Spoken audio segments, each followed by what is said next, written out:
Welcome to The Pestle, reviewing and breaking down movies to look for insights into the movie-making process. Hosted by reboots, remakes, comic book movies, and sequels to reboots, remakes, and comic book movies.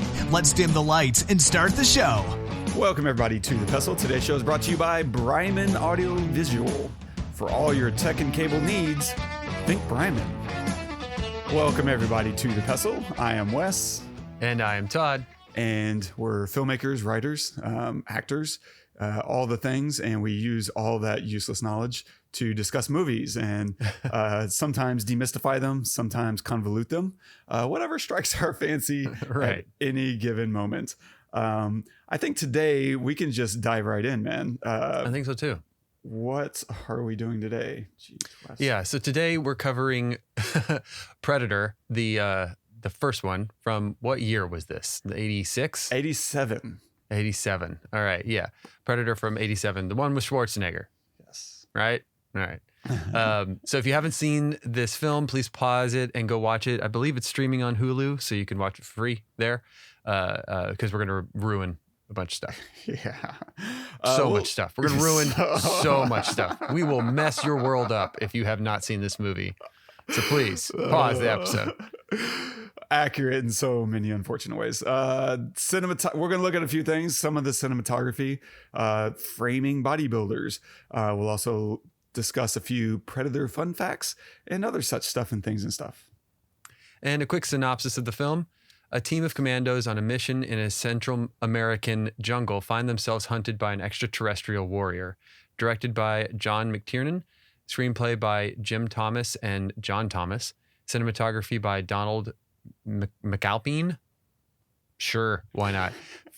Featuring Arnold Schwarzenegger as Dutch, Carl Weathers as Dylan, Bill Duke as Mac, Jesse Ventura as Blain, Elpidia Carrillo as Anna, Sonny Landham as Billy, and Shane Black as Hawkins.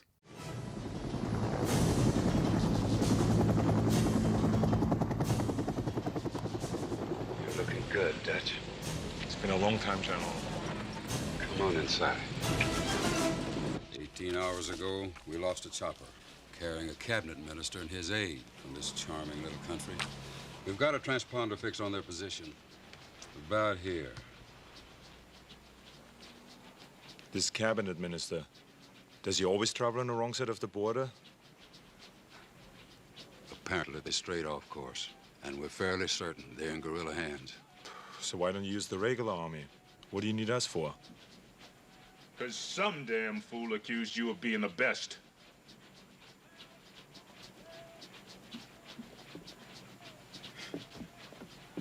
Dylan!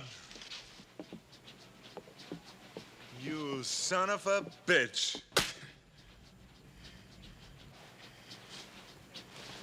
What's the matter?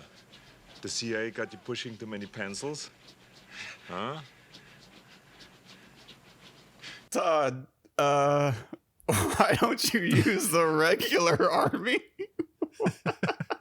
It's the regular. Why are you laughing, Wes? What is the regular army? Why is the major discussing the regular army? This is a classic. I don't know, classic something. Something. What? Tell me how long it's been. Yeah. And does this exactly live up to your expectations? Oh, that's funny. Yeah, I mean, it's been a couple of decades since I've seen this movie before. And so this was interesting. I will say, like, you know, we do these movies and, you know, sometimes we do old movies like Jaws or whatever, you know, early 80s, late 70s films. And sometimes we do brand new movies. And sometimes we do 2000s movies, and we do them all over the place. And so, you know, when you watch these movies, you kind of think, okay, do I need to look through this with the lens of a 1985, 1987 lens? And because it's a seminal film, and you know, some films warrant that. Some films you're like, okay, this was shot in 1980. They didn't have CGI in a way, and or this film in particular was shot in 1987. They didn't have the best CGI, right, or whatever, and but maybe the script is amazing or maybe the acting is incredible. And so you kind of like have to look through it through a lens of that year. Right. And then other films like this one, where you don't have a redeeming reason, to look at it through the lens of 1987, right? Because the CGI is shit, the script is shit, the acting is shit, the settings are shit, like the setup is shit, like literally everything about this film is garbage, and and so I can't. I went into it thinking, okay, all right, mid 80s, here we go, and the first lines, I'm laughing out loud, and I laughed out loud, and I rolled my eyes. I said, "Oh my God, it's gonna be the longest hour and a half of my life." and so immediately I told myself, "Fuck this movie. I'm gonna look at it through the lens of 2022," Ooh. And that was even worse. That was like. You don't deserve me it just didn't deserve me looking at it through the lens of 1987, so I didn't. So that's what I think about this movie. It's complete garbage. And, say what you will about Schwarzenegger. He has done movies where they've done him right, where he has very few lines, where it's just him looking gigantic and killing people, and that's it. We've covered 3 of them. Yeah. Terminator 1 and 2 and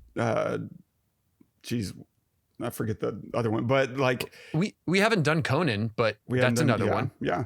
Conan the Barbarian. I think that was his first one, really. Mm-hmm. So anyway, Conan the Barbarian, then Conan the Destroyer 84. He owned the 80s, and so it felt like he just couldn't miss. Yeah, I totally agree. Totally agree. So, and then the other thing is that, and I think you're probably going to talk about this when we talk about. I wouldn't hold too many hopes about the things I'm going to cover. Well, you mentioned framing bodybuilders, and the biggest thing I noticed about this movie for him was that he did not look gigantic to me. In fact, Carl Weathers looked way more in shape than Schwarzenegger did. Way more. I don't understand why. I think that Carl Weathers is just more cut, right? Yeah. So he might look quote unquote bigger, but this must have been towards the end of his bodybuilding career. I don't know. I don't know when his bodybuilding career ended, but he did not look in shape for Schwarzenegger. You know what I'm saying? I agree. Like I was looking, I watched it a couple times, and I was looking at his arms and several shots. A couple of times? Yeah. Wow. I will get to that maybe, but looking at his arms, it didn't look like Schwarzenegger's arms. He's got like 75-inch pythons, and they looked regular. It looked like the regular arm. They really did. The regular arm ease. And I don't know if that's because of what he's wearing, the costume and wardrobing are so much more oversized than he's normally wearing, or if that's because he's surrounded by other jacked dudes, and so by contrast he just doesn't pop out. Like it's easy to pop out when your scene partners are Billy Bean and Sarah Connor. Like yeah, of course you look like a monster. And so I don't know if it's a combination of all those things or not. And then of course you put him against a 7-foot, actual monster, and with also massive pipes. Yeah, you probably shrink a little bit, but I agree. Like Carl Weathers did look bigger, and he did not look like Arnold in this film.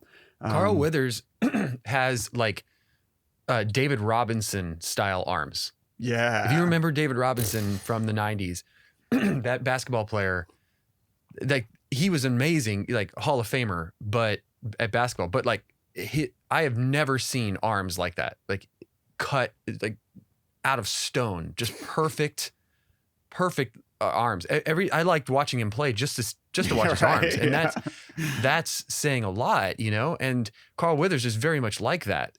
Like when there's a point where I don't know if he's wearing like a sleeveless vest or something, and you can see his arms and his shoulders are so cut. It's crazy. And then you look at Schwarzenegger and you're like, at least the outside of his arms look like mine. I mean, like not very big. The inside of his arms, so like when they, in the clip you played where they slap arms and you see the inside of his bicep, you're like, oh my God, that's crazy. And then a couple of times where he tells everybody to stop and he holds up his fist and you see the front of his arm or the underside of his arm, you're like, oh my God, that's ridiculously huge. But the backs outside of his arms don't look that special. And that was very striking to me. Because the reason, well, I guess by 1987, you're right. He owned the 80s, so he's a name. So they just wanted him in the movie so that the movie would be successful. But you also want him for his size, right? And I don't know. It just didn't really get that for me. Anyway, but that being said, yeah, everything was shit. I mean, the first interaction they had when they were fighting, when they were, in the gun battle with the gorillas in the jungle, nobody walks around with machine guns at their hip. No, like nobody. They're the best. They're the best tactical group around, and they just march. They don't need to aim. Straight They into just the mow. village. Just mow people down. Like No crazy. communication between each other. Like, how did they not friendly fire on each other like the entire time? Right. Or blow someone up. They just start blowing up everything. And then when after that scene's over, when Schwarzenegger finds out that Dylan, Carl Weathers, has brought them into something without telling him, whatever. He's like, you brought us into this shit show or something like that. It's like, you had no problem killing every single one of these people.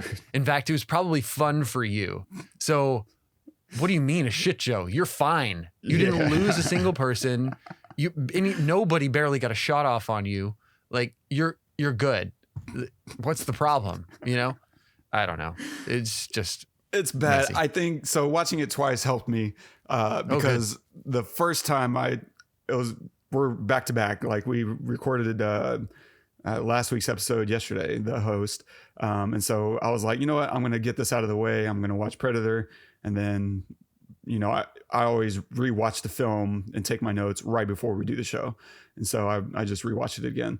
And I walked into it yesterday expecting to watch a good movie.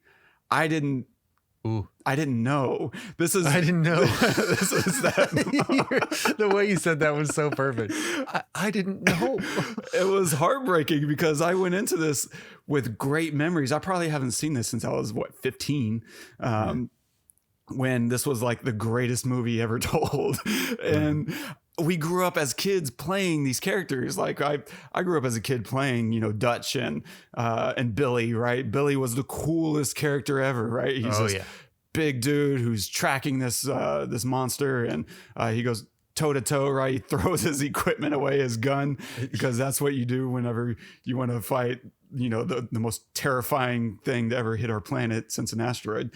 And so we just grew up playing all these characters in the woods. And so to me, this was like going to be a great experience of remembering why this is such a cool, great film. And having that rug pulled out from under me, it reminded me of the big twist, one of the big turns in Interstellar when Jessica Chastain, starts kind of getting on everybody. Monstrous slide. Did you know? And now I'm looking at everybody like, did you know that Predator was a bad movie? And I just had no idea. This is like heartbreaking. I feel the rug has been pulled up, from under me, and it's bad from A to Z. Like I was like, we got halfway through the film. I was like, okay, you know what? This has all been bad, but I bet the last 20 minutes are great. And because it's just him and the Predator going toe to toe, it doesn't get any better than that, right? And it gets better than that. It's got to get some time in life. It has to get better than that. And then you enter the last 20 minutes. You're like, okay, maybe the last 10 minutes, right? And then you're like, okay, the last shot has got to be really good. It's from soup to nuts, man. This is a terrible movie. It's just not a good film. And so what was good about rewatching it though was going in knowing this is a bad movie and watching it as a bad movie, I was like, okay, I get why people might still go to the theater to watch this, because this is the kind of person who enjoys watching bad movies. And you start listening to some of the dialogue and the things that don't make sense. Okay, it's entertaining on that level. I don't like watching bad movies for fun. And so this is still not going to be something I ever revisit again. This is going into the deep graveyard. But I could understand those people, right, who watch The Room and enjoy the whatever. I hate using the word cringe because it's such a, I don't know, cynical view of the world, but people who enjoy kind of cringe stuff would definitely appreciate. Dude, I hate that shit. Right? Hate that shit. You can't pay me to watch The Room again. Like I'm right there with you, man. I have too much other stuff to do with my time than watch some garbage that somebody made who probably thinks it's good. Like, I'm sorry, but no, I don't have time for it anymore. There's so many things I don't understand about this film. Simple things like, why does the predator flash its eyes at its prey? Like that's just a illogical thing, right? And I will never understand, why don't you use the regular army? Like someone called an Uber and he's like, why don't you get a regular taxi? Yeah, exactly. Like, what is the regular army? There's terminology that just can't make sense. Look, we had my brother on to help us with not Black Hawk Down. The Hurt Locker. The Hurt Locker, yeah. And he was walking me through, like, I have a family filled with veterans and I still don't understand anything military. Like, and yet I have like little red flags going off my mandibles. And I just don't understand certain terminology that just sounds like someone who's never met anyone in the Army, let alone spent time or had an advisor, saying things just can't be actual military verbiage. Like, what is fall into position situation? Like, that's not a thing. That can't be a thing. Position situation, get into it. That sounds like someone like me as my 6-year-old self imitating these guys. That's what I would have said. And something else I didn't understand was, did Dutch take a laser blast into the chest and like rub dirt on it? Oh, right. Yeah. Apparently grazed his arm. Is that what happened? I don't know, because there's only a little cut on his arm after he gets shot. But it blew him back and blood spurts and he's just like, I'm good. Yeah, exactly. All right. Fine. The finale melee combat turned into like a Rocky, really bad boxing match where it's just these ham-fisted sound effects, right? And yet it's also in like real-time slow motion. It's the strangest, like, I don't know if it's just the editing or the combination of editing and stunt choreo. I probably would have tightened those edits up and sped them up probably 30%. Just to give it a little bit more, I don't know, speed. It felt like a mime was creating a fight show for me, and wanted to make sure the kids understood everything that was happening, which I guess, but you can't, I don't know. I mean, it is 87, but it's hard to say that this was made for kids. And granted, I was a child watching this, like an actual child. I was a 6-year-old probably watching this thing. And but it's so bloody. I don't know how you make it so bloody and then also create the action sequences in this really wonky way. There's much I did not understand. To your point, the writing is just so bad. I think you could have made this into a really good film with a rewrite. And here's what blows my mind. They had one of the best writers on set, and his name is Shane Black. That's why I included his name in your credits, is because Shane Black is a great writer. And even at the time, they knew he was a great writer. I didn't know he was an actor. In fact, watching the credits at the end, they flashed his name, and I was like, it's not that Shane Black. There's some other random 80s Shane Black. But at the time, he had just written a little film called Lethal Weapon. No. Yeah. And he's gone on to write tons of really good films and some okay films. And I think he even did a Predator, which wasn't good. And so they had him on set. Wow. And they even said, hey, would you do a rewrite for us? I'm guessing they knew there were some problems in the script. And Shane Black, I don't know if it was because he didn't want the job or they weren't going to pay him enough money or what. I'm guessing it was he just didn't want the job. But his response was, no, I'm here as an actor, not a writer. And so he did not do a rewrite. The guy telling the jokes. Yeah, he's the guy with the girlfriend and with the very large vagina. Correct. Yes. Yeah. And so he just refused to do a rewrite for whatever reason. I have no idea what it really came down to, but it's just mind blowing that him doing a rewrite could have made this go from like a C movie to like an A- movie. Cause I think all the ingredients are right. I like the idea of if you're going to have a conflict between an incredible, hunter, give him the best in the world, to go toe to toe against. This is kind of what we touched on in Aliens. Like, what a great idea to have Marines going against aliens. Like, let's see what they can do. Same idea here. And yet all of it's wrong. Like, it's just silly. The setup doesn't make any sense whatsoever. Dutch arrives out of uniform, which strikes me already as odd. But then the way they talk to him, the way he talks, it sounds like he's running some kind of A-team like division that he decides what missions he goes on. My understanding of the military is you go where you're sent, not where you wish to go. Otherwise, everyone would be hanging out in Hawaii. We wouldn't have anybody manning the borders in Guantanamo or whatever. And so the setup just felt like it could use a dialogue rewrite. And I mean, that alone might have really helped the film, but and speaking of the A-team, apparently they actually brought in like the second unit directing was from the A-team. And so some of the action, if it feels very 80s, it's probably has a lot to do with that. They're just kind of cutting around, showing explosions and guys flying into the air and random shots of everyone firing. Like, it doesn't really piece together or tell a story of an invasion, right? It's very different from something like a Black Hawk Down, where you're seeing tactical elements and approaching an enemy and like, here's how we're going to do this. None of that exists in this universe, which completely betrays the idea that this is some elite force, which is also betrayed by everyone peeling off ragtag style to take on the big bad by themselves. Like, that's not how an elite group acts, right? At least I wouldn't expect it to.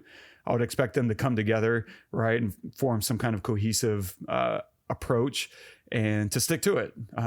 Plans don't work if you don't execute the plan. Mm-hmm. And so in a number of ways, a rewrite could have fixed all these holes. However, it would completely betray the idea that this is just an 80s testosterone, steroid fueled muscle movie. And that's exactly what this thing is. Like, oh, we're going to see a bunch of muscles and they're all going to, punch each other and yell like this. And that's it. We're going to see blood and guts and explosions. And if you ever are in doubt, shoot a gun.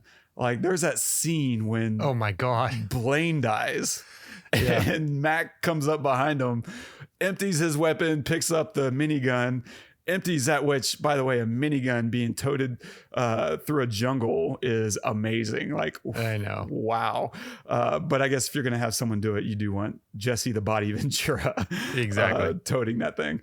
And then he starts unloading, and that I was dying. Like, I started in disbelief and I was just laughing so hard at the scene where he just starts opening up and then everybody starts coming out of the woods and joining everyone in. Opens up. It's just crazy. They just keep shooting. They don't ask. They just point and shoot. Oh, we're shooting over here. And then they just start firing. And everyone empties until every bullet is gone, which is, again, is a really smart tactic if you're in limited supplies in the middle of nowhere fighting an enemy you can't see. So right, yeah. Well done. Yeah, exactly. These guys are morons. It should be said. the cinematography that I was mentioning, and this is all of like a 5-second sentence, a lot of tight frames trying to make these bodybuilders feel even bigger, right? Their muscles kind of overflow the frame. And so a lot of this composition is kind of trying to make sure we're just packing out the frame as much as possible so that, you know, if you go into these wide shots and you only stay in these wides, these guys they really won't feel big. They'll feel, you know, tiny. But if you can just fill up the frame, and in fact, more than the frame, then suddenly, you know, everything just feels a lot bigger. I think there's a lot of ways they could have done it maybe better, but I don't know. I mean, I don't know how hard you really got to work when you have this kind of cast. Like everyone except Mac is just pipes. Like these guys are massive. Hawkins, I guess, is tiny. Yeah, but I don't know, man. I think they played around with this man versus nature idea, right? And at the end of it, there was no defeating nature; it was surviving. The predator defeats itself in some way. Although Dutch had the upper hand, he still kind of lost.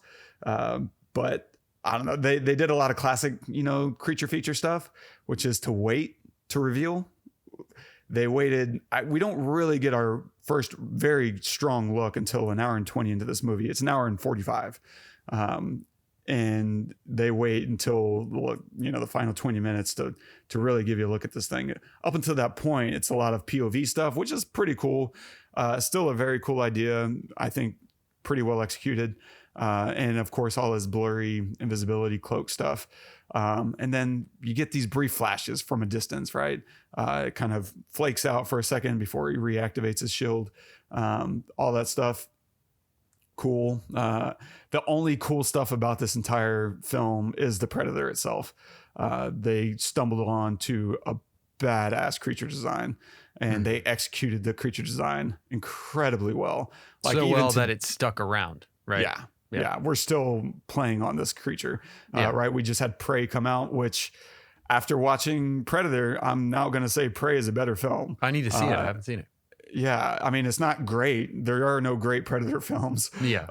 Now that I've completely eliminated Predator from my vocabulary. At least Prey is a watchable film, even if not great. Like, anyway, but the Predator itself is really freaking cool. And these are where the fun facts come in, Todd. These are fun facts. Let's hear some fun facts. Let's hear some fun facts. Please. So I don't know how well known it is. This surprised me. But Jean-Claude Van Damme was originally in this film as the Predator.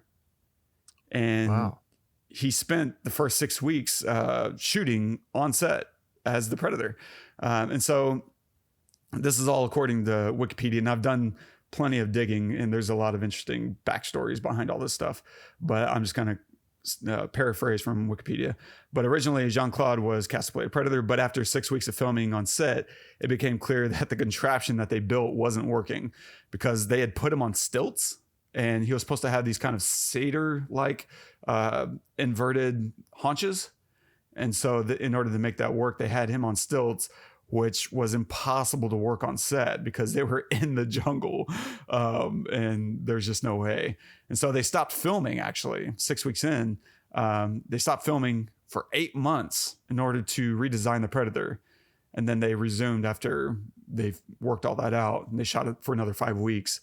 They basically tried to shoot as much as they could without the Predator. And then, you know, once they worked it out, got all the scenes that they needed with them. But they recast Jean-Claude because this gets into all the backstory lore, and I'll link some fun stuff in the show notes. But since physically he was 5'6", and they were no longer going to be using the stilts, it sounds like he was way too small compared to the bodybuilding cast, right? Yeah. Jesse Ventura, Carl Weathers, Schwarzenegger, like Sonny, Landham, like these guys are huge, and you just need someone equally, you know, to make them feel imposing. And so they recast him with Kevin Peter Hall, who's over 7'2", maybe 7'3", and that's a massive human being. Wow. Yeah. And so why he got fired is very contentious. All kinds of people say all kinds of different stories. And it's really entertaining. Yeah, Jean-Claude has his version, but what's really fun, and this is cool, and hilarious. So the reason he got cast in the first place was because he was constantly going to, I forget if it was a casting agent or his a casting director or his agent, but he was like, hey, let me do cool stuff, and he's got his whatever French accent, no, Belgium. And so he would do all these fun martial arts moves and like, look how high I can jump. And it's like, look what I can do. All this kind of stuff that he's doing. And she's like, I got nothing. And then this popped up on her radar. She's like, hey, you know who you need, John McTiernan? You need this guy who's got just crazy moves. He moves unlike anybody you've ever seen. And so John McTiernan is like, yeah, cool. Good jumping. I'll cast you, fine. And then they go to recast, right? He gets let go. And he's working around town, and Bloodsport pops up, and they pick him up to do Bloodsport because they saw that he was in Predator, and they thought whoever was casting thought that his face was going to be viewable in Predator. Oh, they thought the alien was going to have this half human, half weird hybrid alien thing going on his face, and that they would be able to take advantage of the marketing from Predator. And then he wasn't even in it. And he wasn't even in it. Oh my And so God. his career got launched through Bloodsport, which became this massive hit. Yeah. With zero thanks to Predator. Right. But he wouldn't have gotten his career off the ground if it were not for Predator. It sounds That like. is crazy. Wow. I love stories like that. That's Use awesome. it, bro. Use it. And now we have JCVD. Now we have JCVD. And the other fun fact was the Predator creature design itself. So apparently, this is fairly directly quoted from Wikipedia. The Predator design is credited to Stan Winston, right? World famous special effects artist, 4-time, I think, Academy Award winning special effects guy. And he was flying to Japan working on the concept art, right? For Predator. And on the flight was also Aliens director James Cameron. Oh. And so what happens other than Cameron sees what he's working on? He says, I always wanted to see something with mandibles. And so Winston worked it into his design. And here we are. Are you kidding me? I don't want to say, the hard part is the execution. The easy part is the idea. But that's a great idea. Mm-hmm. And Winston absolutely nailed it, of course, because that really is like, even today, the Predator makeup and special effects are absolutely amazing. Like, these are some of the best creature effects ever created, in my opinion. I will say that the one cool thing that they did, or one of the cool things that they did, was the reveal of the face, like giving him a helmet in the first place. Yeah. That covers his face for the whole film is really cool. And obviously that makes sense because he can't be like invisible unless his whole body is covered. Right. So he needs to have a helmet, and obviously he's a warrior. So warriors wear helmets and when they're hunting and stuff, like, yeah, that made sense. So having that reveal at the end was pretty epic and awesome. But then you have Schwarzenegger messing it up with that stupid line, "You're one ugly son of," whatever. Yeah, gosh. But it was pretty cool for that reveal, Very freaking cool. Beautifully done. Like that. I think that's just gorgeous creature work. And everything cool about this film is the Predator itself. Like, obviously, the creature design itself, but even kind of the idea behind it, right? He's just dropped off on this planet. That's kind of the opening shot of the film, is a spaceship flying by and just dropping them off. Like, hey, have fun. We'll come back in the morning with, orange slices and you'll tell us about how you did. And he is like just a really cool idea. And even the way they kind of execute it, the way he acts, even the end makes sense. This is one of those moments where you're just like, oh, that's dumb. Because up until this point, we've had characters doing really dumb stuff. But I really do buy into the idea that he feels like he found a competitor. And so he just strips down, kind of like what Billy did, right? He's like, okay, I respect you enough to take you, one-on-one, no weapons. Not blow you up. Yeah, let's go. I buy into that because that seems to be this creature's whole ethos is, honorable hunting and the sport of it, right? Even Dylan or Dutch picks up on that, right? Doesn't want Anna to have a gun in order to make sure she's not a competitor. And so all of it around the Predator itself is very, very cool. Everything else needed massive rework. Like you said, the VFX were terrible, just really bad. But I mean, 87 bad. So I don't mind having some grace on them for that. But cinematography, oh man, brutal. It's so bad. It was so bad. Really bad. It's really bad. It really was. Lighting awful. Yeah. Just not. I wasn't in it. You know what I mean? And then the montage of them building all the traps and stuff. Like this was A-Team. This was A-Team against the Predator, the alien, and it just didn't work the way I wanted it to work. I guess it works if you like bad movies. I just didn't know I was about to watch a bad movie, and that's what upset me. But here's the thing: like bad movies, I don't know, Trolls 2, right? Or The Room. I grew up loving Troll and Troll 2. God, they're all bad. they're right? really bad. They're all bad, and there are some minor redeeming qualities about this film, which makes it even harder, even worse to me. Which is like you have this amazing creature that you've developed, right? You've got, Carl Weathers is a good actor. You know what I'm saying? Or Weathers, sorry. Yeah. Is a good actor, right?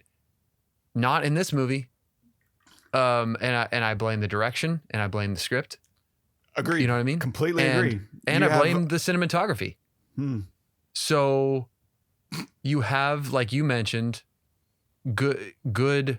You have a setup too. You also have it's cool. It's set in the jungle, right? You're going to get dirty. There's no way out. It's messy. You feel claustrophobic. You have no idea where anything is. And this thing is invisible. Oh shit. It's a good setup. And so you have all of these good things that typically quote unquote bad movies don't have. Like the script is shit. Like everything is like the story has no purpose. It's just, a mess. But this didn't have that. So it makes it even worse if I'm being honest. If I go in watching The Room, I know there is no redeeming quality. By the way, sorry, spoiler alert, The Room is a bad movie. So I know we don't do that on this podcast, right. but I'm going to go ahead and do it. So, but yeah, so because there are some redeeming qualities, it's just kind of feels like a waste. It's like if Alien was like this, right? Alien. Okay. That's how you do it, right? That's how you do it. Everything about that movie is how you do it. And it was, what year was that? 79? Yeah, I was going to say it was well Almost before a this decade movie. before, yeah. Yeah, well before this movie. They obviously didn't learn about it. So, I don't know. It's frustrating. It is frustrating whenever you have so much talent on set and interesting ideas and you just completely screw the pooch. Ah, man. Yeah, and they gave Arnold too many lines, man. Too many lines. Like he and Stallone in Rambo, right? Okay, so Stallone and Rambo, they did it right? Very few lines. He just does what he does. I don't know. I'm not saying anything until I watch Rambo again because my God. No. I got Predator so wrong, Todd. I didn't think I was lining up a film for us to shoot down. Well, I mean the later ones. In principle, I mean like when he's older. I don't mean the original. I just mean, Schwarzenegger, he in this time was still not a good actor, right? He's done done decent movies. I'm not saying he hasn't, and he's been good in some movies, but he's not a good actor at this point in 1987. So give him fewer lines, make him more ominous, make him more like believable that maybe he could defeat this extraterrestrial creature, you know, by not giving away that he's an idiot, right? In the first place. But they chose not to go that way, right? So I think that's one thing, like when you're building out characters, build some mystery into them a little bit more. Build this, I wonder, maybe he has it in him. You know, maybe he can do this. I'm not sure. Like, we'll see. Leave the question open. Yeah. But the question was not open to me. But I think if we learned anything at all in this film, it's you should probably use the regular army. Well said. Well said. Well said. I don't have anything else. That's all I got. We're laughing. We started this podcast laughing. We're ending it laughing. And I'm sorry if you like this movie and this is like a seminal film for you. You know, good for you. There's nothing saying that our opinion should weigh on you at all. This is just what we think. And we would love to hear in the comments of why you think that we're wrong. I would love to read those comments. Agreed. And if you are of that opinion and you're like me, you just haven't watched this in a long time, keep your memories. I'm begging you, keep your memories. Oh, don't go down that door. Well said. What are you going to recommend this week? So I had two different things I was going to recommend. I wasn't sure which one. And as we got to talking, I started thinking, you know what? Okay, I know what I'm going to recommend. I'll recommend the other thing next week. But this week, I'm going to recommend, and I cannot believe we haven't covered it yet. And so I'll put it on, and we could either do it in a couple of weeks or not. I'm not sure. I see. But I want to recommend Everything Everywhere All at Once. We watched it in the theater, and I walked out, and I was like, that was crazy. And then the more I thought about it, the more it didn't leave my mind. And then I rewatched it again with my mother-in-law and my wife the other night. When I got back in town from Austin that night, we watched it, and I absolutely adore that movie. Everything about it is so good and so weird and beautiful at the same time. There are some scenes where I was just bawling, and where my wife was bawling, and it got better the second time I watched it. So that's what I'm recommending. Everything Everywhere All at Once. Nice. Yeah. Charlie actually asked for us to cover that one, so why not? Perfect. Yeah. So we can do that. I'm going to recommend something that's just completely neither here nor there. Netflix has a show called Arcane. It's an anime, and it's fantastic. It's based on, I guess, League of Legends, a game. I've never played that game, and so I know they have massive tournaments and that kind of thing. But the show, as far as I can tell, has absolutely zero to do with the game, which is probably the path you should take if you're going to be, I don't know, adapting a game to the screen. Just do your own thing. Like, don't be beholden to a video game, which is trying to serve a completely different master. And so I loved it. It's really well worth the watch. I rewatched it recently and loved it just as much. It's just it's really nice animation. Some of it's okay, but there's these flourishes that really make it sing, that I just really love. The characters are great. The story is really, really strong. It's about two sisters, and kills it. Love it. So watch it. I think it's only 8 episodes, and there's even a really cool behind the scenes documentary. I think it's on YouTube, that you should probably check out as well.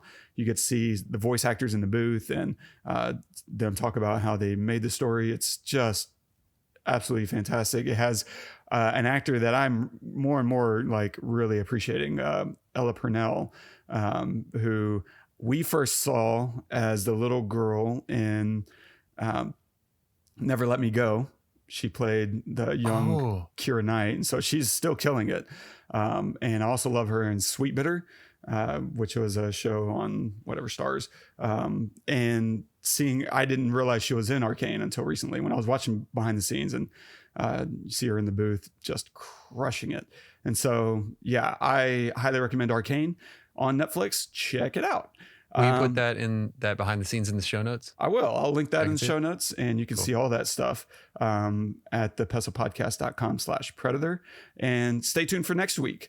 We are going to be checking out the last of our creature features. And up to this point, we've done it all. We've seen a creature that was created by Mother Nature.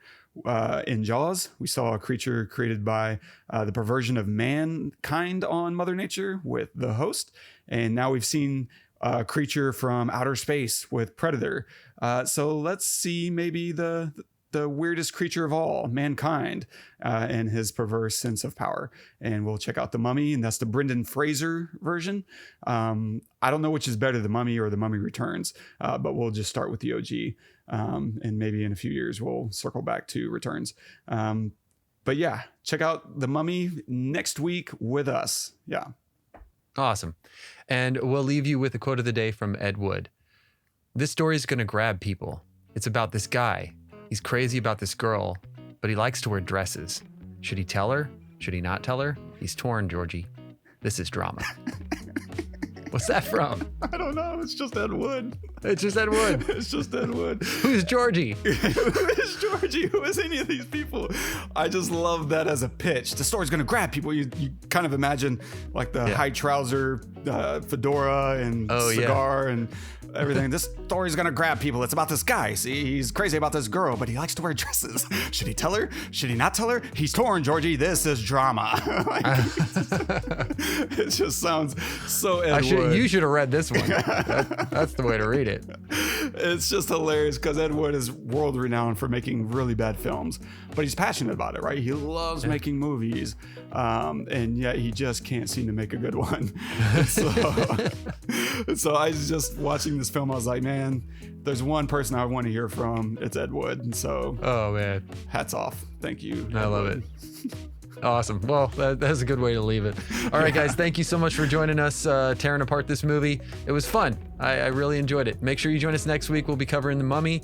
And share us with your friends, review us, leave comments down below. We'd love to hear what we got right, what we got wrong. Subscribe and all that good stuff. It all helps.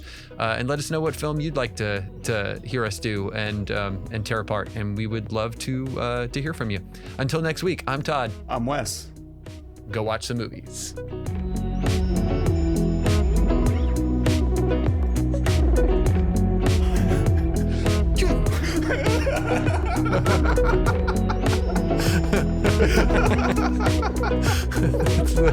Very much what happened. We didn't even get to see him die. I just love the simplicity of It's very Indiana Jones, right? It is.